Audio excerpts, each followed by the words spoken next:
Bismillahirrahmanirrahim. Assalamu alaikum viewers. This is Ayat Law Foundation channel. As you know, we are here to discuss the most important subject, Pakistan Penal Code 1860. As you know, we are here to discuss from the section 146, which belongs to the chapter number 8, which tells about the public tranquility offences.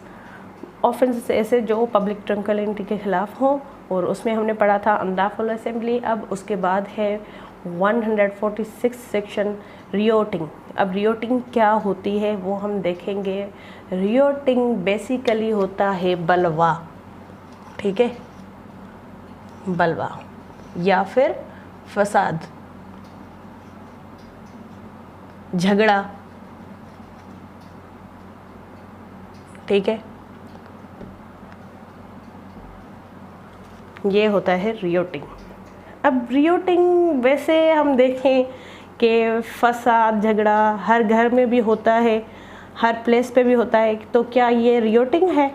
नहीं, कुछ conditions हैं जिसको हम देखेंगे कि क्या चीज़ है जो कि एक अनलॉफुल असेंबली में, यानी जो गैर कानूनी मजमा है, उसमें ऐसा क्या हो रहा है कि उसको हम कह रहे हैं कि ये रियोटिंग है, ठीक है।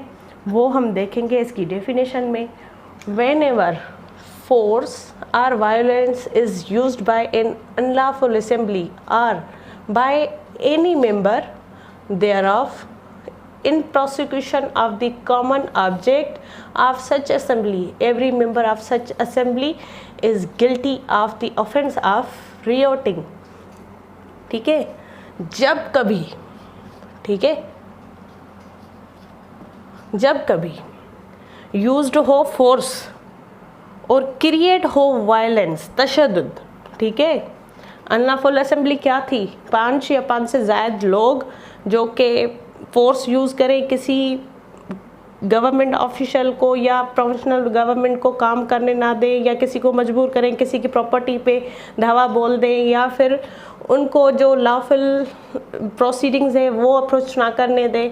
मतलब ये 5 एसेंशियल्स हमने पढ़े थे, ठीक है। अब उस असेंबली की तरफ से, जो अनलॉफुल असेंबली है उसकी तरफ से, या उसमें से जो कोई एक मेंबर हो, एक मेंबर उनमें से उठ के, ठीक है, अनलॉफुल असेंबली में जो मजमा है उसमें से एक बंदा उठ के वो कॉमन ऑब्जेक्ट को हासिल करने के लिए, उस असेंबली के लिए, यानी उनका मकसद जो है, उनमें से कोई एक बंदा उठ के, या फिर वो पूरी असेंबली जो गैरकानूनी मजमा है, वो उस असेंबली से कोई ऐसा कुछ करता है और वो गिल्टी पाया गया, ठीक है।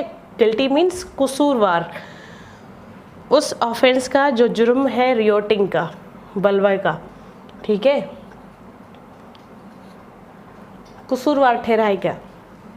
अब यहाँ तक तो ठीक है कि जब कभी भी फोर्स यूज़ हुआ या वायलेंस क्रिएट हुआ अनलॉफुल असेंबली के तरफ से या उसके किसी मेंबर की तरफ से, कि कॉमन ऑब्जेक्ट जो उस असेंबली है उसकी इंटेंशन है, उसके मकसद को हासिल करने के लिए उनमें से कोई भी एक बंदा गिल्टी पाया गया या पूरी असेंबली गिल्टी पाई गई उस ऑफेंस की, रियोटिंग की, तो अब देखेंगे सेक्शन 147 क्या कहता है, इसकी पनिशमेंट बताता है।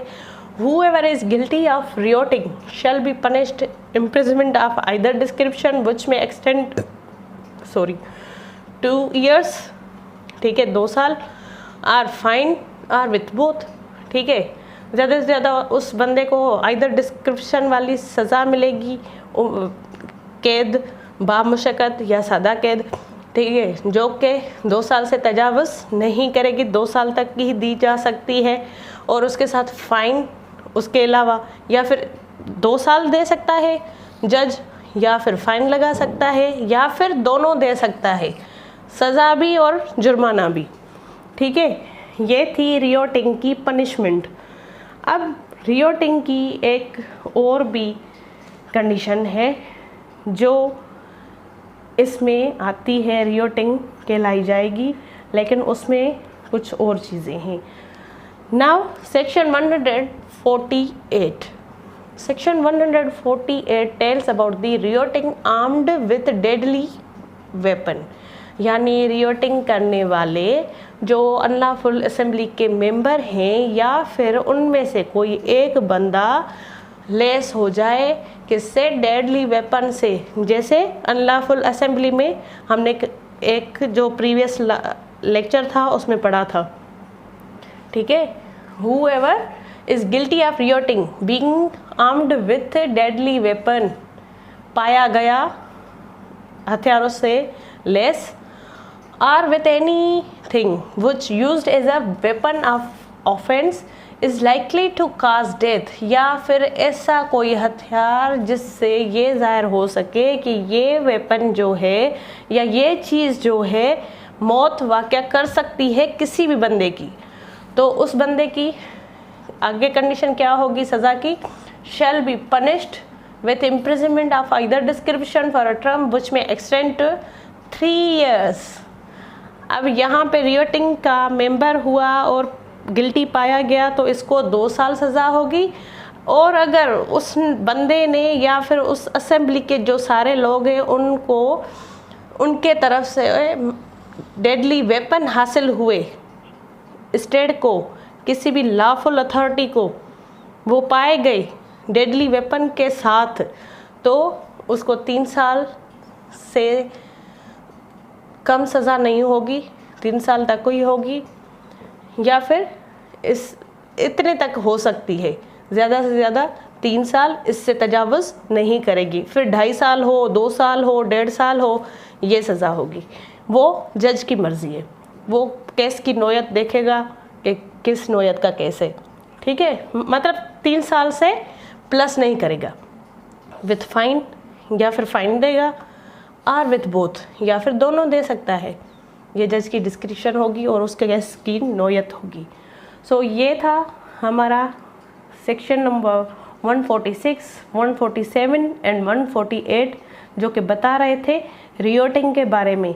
रियोटिंग मीन्स बलवा, फसाद, झगड़ा अनलॉफुल असेंबली के लोगों की तरफ से, यानी जो गैरकानूनी मजमा है उसमें कोई एक बंदा करे या फिर पूरी असेंबली करे तो उसकी क्या सज़ा होगी, और अगर हथियार हैं तो क्या सज़ा होगी। ये 2 फ़र्क हमने पढ़े, एक था डेफिनेशन, दूसरा था 2 सेक्शन उसकी पनिशमेंट, जिसमें एक हथियारों वाली बताई गई, दूसरी उसमें जो रियोटिंग वाला एलिमेंट मिल जाए तो सज़ा क्या होगी। ये थे हमारे 3 section. Thank you so much. अपनी दुआ में मुझे याद रखें। अल्लाह आपका हामी और नासिर।